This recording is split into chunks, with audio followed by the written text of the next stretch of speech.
मैं देख रहा हूं आज इतनी बड़ी संख्या के अंदर माएँ और बहनें खासकर आई हैं, इतनी महिलाएं हैं। बच्चों की पढ़ाई की चिंता माँ बाप दोनों को होती है, लेकिन माँ को ज़्यादा होती है। 24 घंटे मेरे को याद है, जब मैं भी छोटा था मेरी माँ मेरे पीछे लगी रहती थी, मेरे को पढ़ाया करती थी। पिताजी तो शाम को आते थे, पूछ लेते थे, हाँ भाई ठीक ठाक चल रहा है, हाँ जी ठीक ठाक चल रहा है। लेकिन माँ जो है वो बच्चे का बहुत ख्याल रखती है। तो आज इतनी बड़ी संख्या के अंदर माएँ और बहनें आई हुई हैं, और मैं समझता हूँ कि वो इस मौके में शिरकत करने के लिए आई हैं कि जब उनके बच्चों का स्कूल जो है वो बहुत शानदार बनने जा रहा है। आज उसकी आधारशिला रखी गई है। मैं समझता हूं पढ़ाई का स्तर तो पहले से ही बहुत अच्छा हो गया यहाँ पे। जैसे अभी आतिशी जी बता रही थी कि यहाँ पे पढ़ाई का स्तर इतना ऊंचा हो गया कि फ्रेंच, जर्मन, जापानीज और स्पेनिश 4 विदेशी भाषाएं पढ़ाई जाती हैं। मैं चैलेंज करता हूं पूरे दिल्ली में जितने इतने बड़े बड़े प्राइवेट स्कूल हैं, आप उठा के देख लो, ये चारों लैंग्वेज अगर किसी और स्कूल में पढ़ाई जाती हो तो मैं अपना नाम बदल लूंगा। किसी स्कूल में नहीं पढ़ाई जाती। आपके बच्चे के स्कूल में अब सरकारी स्कूल में पढ़ाई जाती है। कितना बड़ा बदलाव आ गया। और अब इसकी बिल्डिंग भी सुधर जाएगी। अभी तक तो थोड़ी बिल्डिंग मैं देख रहा था, जैसे वो टिपिकल सरकारी स्कूल होते हैं वैसे सरकारी स्कूल टाइप बिल्डिंग है, लेकिन अभी तक विदेशी भाषाएं पढ़ा रहे थे, अब विदेशी बिल्डिंग भी बनाएंगे। जैसे अभी आतिशी जी ने कहा कि जो आपने देखी यहाँ पे इन्होंने लगा रखी है बिल्डिंग की फोटो, बनने के बाद ये स्कूल कैसा दिखाई देगा, जाने से पहले सारे जने देख के जाना। जैसा आतिशी जी बता रही थी, कोलंबिया यूनिवर्सिटी अमेरिका की यूनिवर्सिटी है, बहुत बड़ी यूनिवर्सिटी। कोलंबिया यूनिवर्सिटी जैसा स्कूल दिखाई देगा आपके बच्चों का, ऐसे लगेगा जैसे आपका बच्चा कोलंबिया यूनिवर्सिटी से पढ़ के आया है। सोचो कितना बदलाव आ गया 7-8 साल में। 8-9 साल पहले तक दिल्ली में सरकारी स्कूलों का कितना बुरा हाल था। और आज दिल्ली के अंदर सारे सरकारी स्कूल एक के बाद एक इतने शानदार होते जा रहे हैं। बच्चों के नतीजे बहुत अच्छे आ रहे हैं, बच्चों की पढ़ाई बहुत अच्छी हो गई है। पहले मजबूरी में लोग अपने बच्चों को सरकारी स्कूल में भेजते थे, लेकिन अब प्राइवेट स्कूल से भी लोग अपने बच्चों का नाम कटा कटा के सरकारी स्कूल में भर्ती करा रहे हैं। ये एक बहुत बड़े गर्व की बात है, बहुत बड़ी क्रांति आई है। जब हमारा देश आजाद हुआ था 1947 में, तब ज्यादा प्राइवेट स्कूल नहीं होते थे, सरकारी स्कूल होते थे।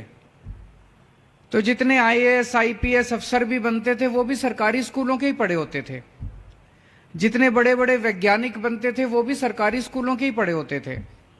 जितने बड़े बड़े अरबपति वगैरह बनते थे वो भी उनमें से भी कई सरकारी स्कूलों के पढ़े होते थे। लेकिन आजादी के बाद से बड़ी तेजी के साथ, मैं तो समझता हूं षड्यंत्र के तहत, बड़ी तेजी के साथ सरकारी स्कूलों का बेड़ा गर्क कर दिया गया और बहुत बड़े स्तर के ऊपर प्राइवेट स्कूल बनते गए पूरे देश भर में। और हालत ये हो गई 90 के दशक में और 2000 में देश भर में सरकारी स्कूलों का तो बेड़ा गर्क कर दिया, और प्राइवेट स्कूल इतने सारे हो गए।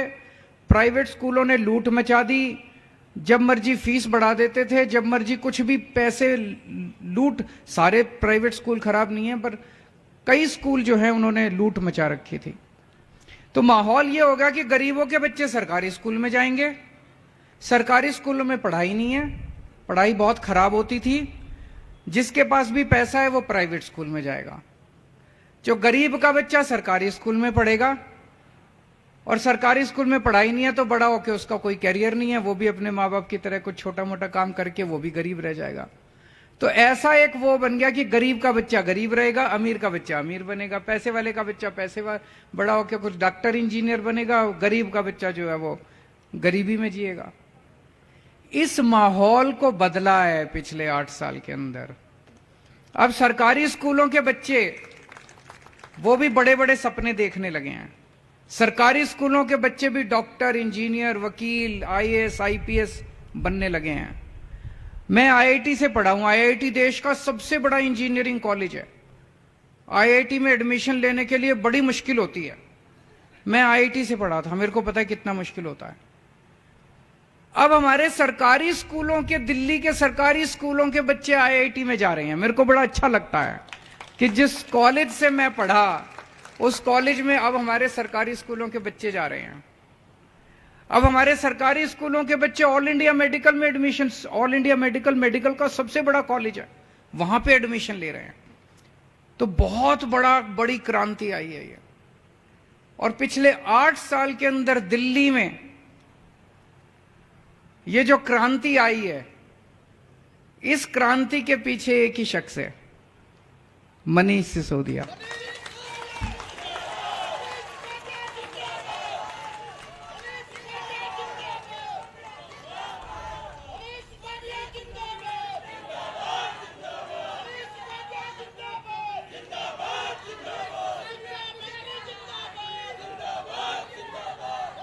पचहत्तर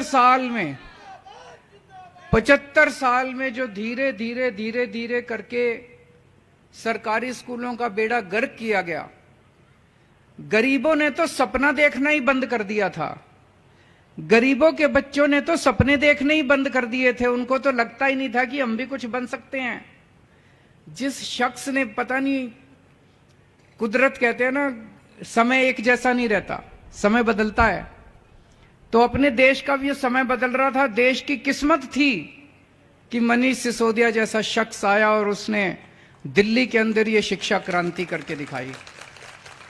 और आज दिल्ली की देखा देखी पूरे देश में गरीबों के बच्चे सपने देखने लगे हैं। उनको लग रहा है एक दिन हमारे राज्य के अंदर भी ठीक होगा सब कुछ।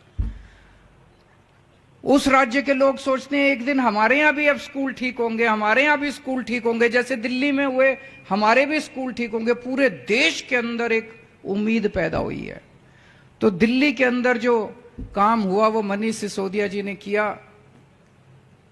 लेकिन स्कूलों को ठीक करने वाले को भी इन्होंने जेल में डाल दिया। बताओ, स्कूलों को ठीक करने वालों को, गरीबों के बच्चों को पढ़ाने वालों को कौन जेल में डालता है?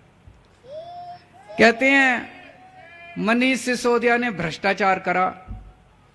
मैंने कहा जी, भ्रष्टाचार करने वाला तो रात को बैठ के जो भी पैसे कमाएगा, करोड़, 2 करोड़, 100 करोड़, 200 करोड़, वो रात को बैठ के दारू पिएगा, गलत काम करेगा।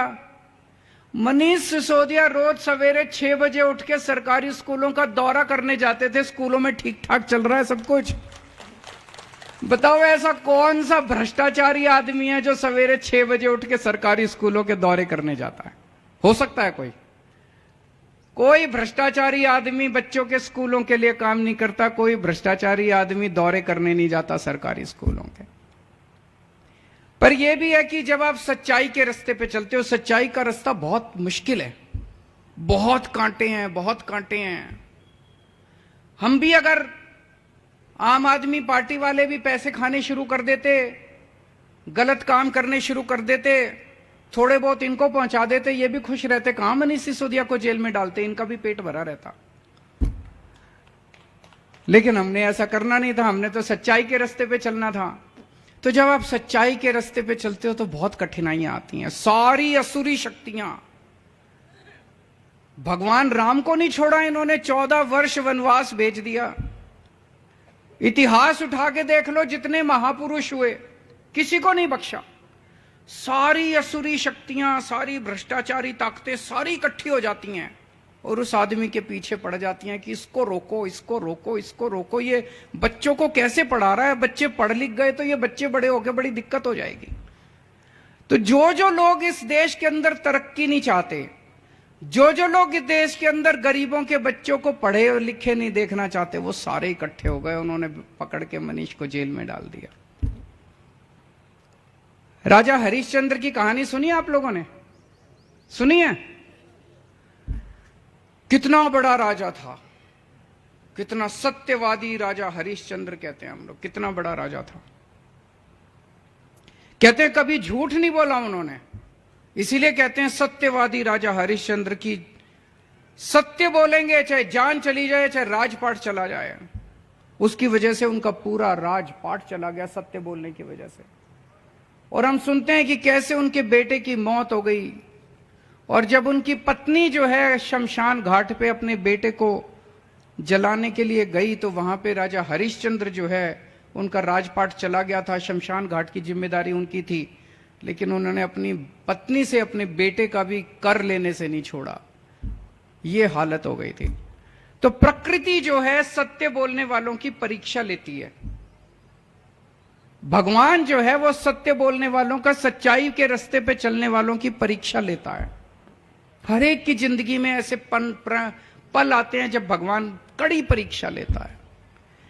मनीष जी की भी परीक्षा ले रहे हैं भगवान, और मुझे पूरा यकीन है कि मनीष जी जैसे अब आपके बच्चों के नंबर अच्छे आते हैं, आपकी तरह बच्चों की तरह अच्छे नंबर लेके परीक्षा में पास होंगे, और भगवान उनसे संतुष्ट होंगे। और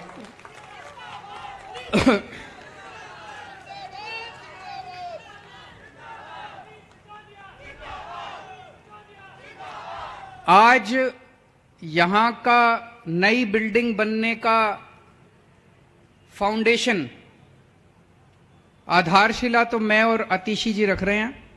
यह स्कूल 1 साल बाद बन के तैयार हो जाएगा फरवरी में। इस स्कूल का उद्घाटन मैं और मनीष सिसोदिया करेंगे।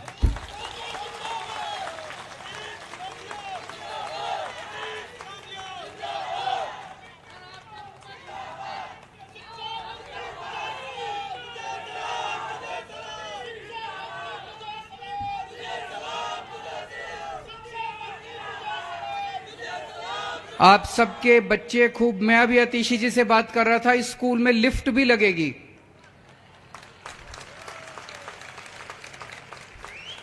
स्विमिंग पूल भी है कि नहीं है? अभी स्विमिंग पूल नहीं है, वो मनीष जी आके बनवाएंगे फिर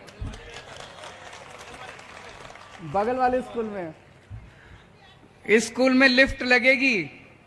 किसी स्कूल में प्राइवेट में जाके देख लो, किसी प्राइवेट स्कूल में लिफ्ट नहीं है जी। आपके बच्चों के स्कूल में लिफ्ट लगेगी। बड़ी बात है कि नहीं है? सारी माँ बहनें जरा हाथ खड़े करके बता दो, बड़ी बात है कि नहीं है? बहुत बड़ी बात है, बहुत बड़ी बात है। गर्व होगा अब हमें, हमारा बच्चा जो है इतने अच्छे स्कूल में पढ़ रहा है। 2 मेहमान आएंगे घर में, रिश्तेदार आएंगे, तो कॉलर चोरी करके कहना हमारा बच्चा इस स्कूल में पढ़ रहा है। दिखा के लाना उनको स्कूल, देखो जी हमारा बच्चा इस स्कूल में पढ़ रहा है। ये मनीष सिसोदिया जी की देन है। तो हमारे देश के बच्चे ऐसे ही आगे पढ़ते रहें, फलें फूलें, खूब तरक्की करें।